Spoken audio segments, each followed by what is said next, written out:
ဘာမှအဆင်ပြေမိခင်တိုင်ရင်နာမည်တွေကိုပြောပေး တောင်းမှု9နှစ်တုတ်တက်တက်တာမျိုးဝင်လို့ဖြစ်ပါတယ်ကျွန်တော်မိခင်တိုင်ကတော့ဘူးတော်မျိုးနဲ့စာကား15လက်အောက်ဆောင်ခမ965ချင်းတိုင်မှာကျွန်တော်တောင်းမှထမ်းဆောင်နေပါတယ်ခင်ဗျာ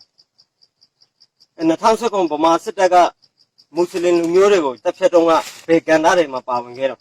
ဘူးတော်မျိုးနဲ့တောင်ပစာကြီးရမှာစာကား15ဒုတမမှုဘုံကြီးတန်းထိုင်အမေရမွတ်စလင်လူမျိုးယောက်ျားမိန်းမကလေးအယောက်30လောက်ကိုပြစ်တပ်ပြီးတခြင်းနဲ့မြုပ်နှံခဲ့ရတယ်လေကျွန်တော်ကိုယ်တိုင်ပါဝင်ပါတယ်ခင်ဗျာဗမာစစ်တပ်ထဲဘာအကြောင်းကြောင့်ဝင်လာတာတော့ ကရှင်ပြည်နယ်မွန်းညွန့်မြို့ဘူတာမှာရထားဆောင်အိတ်တော်နေတော့မိမိစုစုဆောင်ရေးမှာအတရားအမှဆွေးကြည့်ရင်ခံခဲ့ရတာပါဗျာ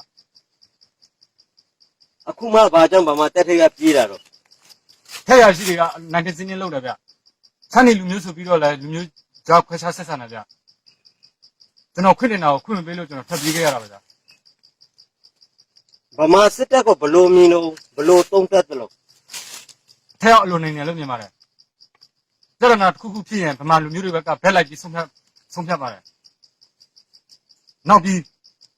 ဗမာလူမျိုးကြီးဆန်တဲ့တမတော်ဟုတုံးတတ်ပါတယ်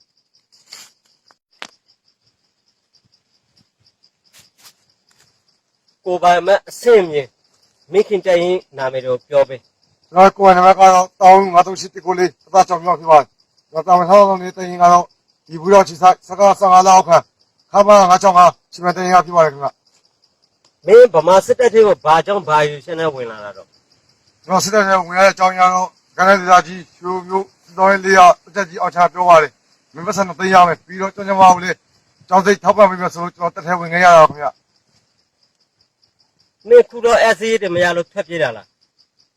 ကျွန်တော်တက်ထဲထွက်ပြေးတဲ့အကြောင်းအရာတော့ထေရရှိကရမူပြီးတရားမကောင်းဆိုပြီးဒီနေ့တက်စီပါရပါတယ်ပြီးတော့တိုင်းသားတဲ့ကဖွဲ့စည်းတွေကိုလည်းကျမသမားတို့ပြောပါတယ်ပြီးတော့ကျွန်တော်လည်းကရင်တိုင်းသားဖြစ်နေတော့တက်ထဲမှာရှိတဲ့အခြားတိုင်းသားတွေကိုလည်းရရည်နဲ့နှိတ်ခွထားပါတယ်ဒါကြောင့်ကျွန်တော်တက်ထဲထွက်ပြေးခဲ့ရတာပါ မင်းဒါဆိုရင်ခမရ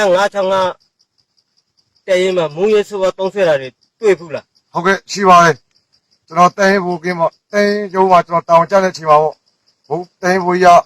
ဘုံရုံးမျိုးတိုင်းခိုင်းဆိုကျွန်တော်ခေါ်တဲ့အချိန်မှာဘုံရုံးများရရှိတာထဲမှာတပည့်တော်ပစ္စည်း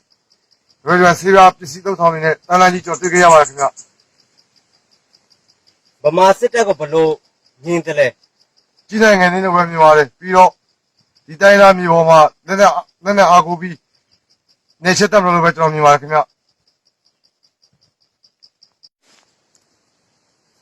ကိုပိုင်မဲ့အဆင်ပြေမိခင်တိုင်ရင်နာမည်တွေကိုပြောပေး ကျွန်တော်ကိုယ်ပိုင်နံပါတ်မှာတောင်းမှု939 483ညတက်တာထွန်းအောင်ဖြစ်ပါခင်ဗျ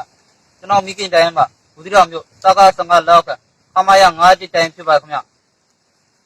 မင်းကဗမာလူမျိုးဆိုတော့ဗမာစစ်တပ်ထဲကိုမျိုးချစ်လို့ဝင်လာတာပေါ့ မဟုတ်ပါဘူးခင်ဗျအမြောက်တိုင်639ပေါင်းကြီးကကျွန်တော်တို့တက်ကြကြီးများတော့စီချုပ်ဖြစ်နေတဲ့ဖေနဲ့နှလုံးယောဂဖြစ်နေတဲ့မိကိုစိတ်ကူပေးမယ်ဆိုကျွန်တော်ဝင်လာပါခင်ဗျ မင်းတက်ထရောက်တော့ဆေးတွေကူပေးလား မပေးပါဘူးခင်ဗျ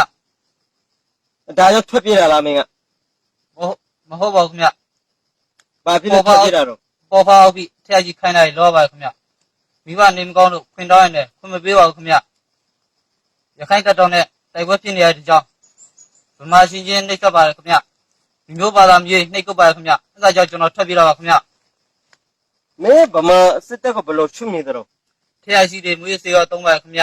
အင်းတော်တဲ့ရဲမေတို့ကြောက်ကလေးရိုက်ပါခင်ဗျရဲဘော်ရဲဘက်ချင်းပေါ်သစ္စာမရှိဘူးအဲဒါကြောင့်ရှေ့တော်အချမ်းမှာအကြမ်းဖက်ဆုံးတက်မတော်ကျွန်တော်မြင်ပါခင်ဗျ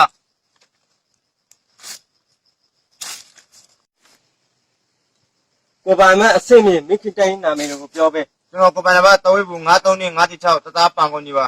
ကျွန်တော်နေခဲ့တာကတော့ဘူးတိတာအောက်ကြီးဆက်စကားရှင်းကလက်အောက်ခခမ်းမရ965ချင်မဲ့တိုင်ရင်မှနေခဲ့ပါတယ် မင်းဘာလူမျိုးတော့ ကျွန်တော်လာဟုလူမျိုးပါခင်ဗျ မင်းဗမာစစ်တပ်ကဘာအကြောင်းကြောင့်နဲ့ဝင်လာတာလဲ စားပြင်းနဲ့တန်ချီလေး956တိုင်ရင်ဘူးနေလေးထုံးကကျွန်တော်အဖေအမေတွေကိုကလာပဲရှီလိုပေးပြီးတော့ရွာနဲ့အညီနာမှာချစ်ချပေးပြောပြီးတော့အဖေအမေတဘောတူညီစွာနဲ့ကျွန်တော်တတ်ထဲဝင်ခဲ့ပါတယ်ခင်ဗျ ဒါဆိုရင်မင်းအစီတွေပေးတယ်မင်းရဲ့ဖေမေတို့ဆက်မပေးတော့ဘူးလားသူတို့ မပေးတော့ပါဘူးခင်ဗျ ဒါကြောင့်မင်းတက်ထကထွက်ပြေးတာလား ဟုတ်ကဲ့ပါခင်ဗျ ဩဒါဆိုရင်မင်းအဓိကတက်ကထွက်ပြေးရတဲ့အကြောင်းရင်းကိုပြောပေးဦး ခရစ်ယာန်ဆိုပြီးတော့လဲခွဲခြားဆက်ဆံပါတယ်တိုင်းသားဆိုပြီးတော့ပင်ရတိတ်ချုံနေဆိုပြီးတော့လဲပြောပါတယ်နောက်ပြီးတော့အထက်အောက်လဲခွဲခြားဆက်ဆံတာမျိုးတွေလည်းရှိပါတယ် အဲ့ဒါကြောင့်ကျွန်တော်မနေ့ကျွန်တော်တတ်ရထွက်ပြလာပါတယ် မင်းဗမာစစ်တပ်ကိုဘလို့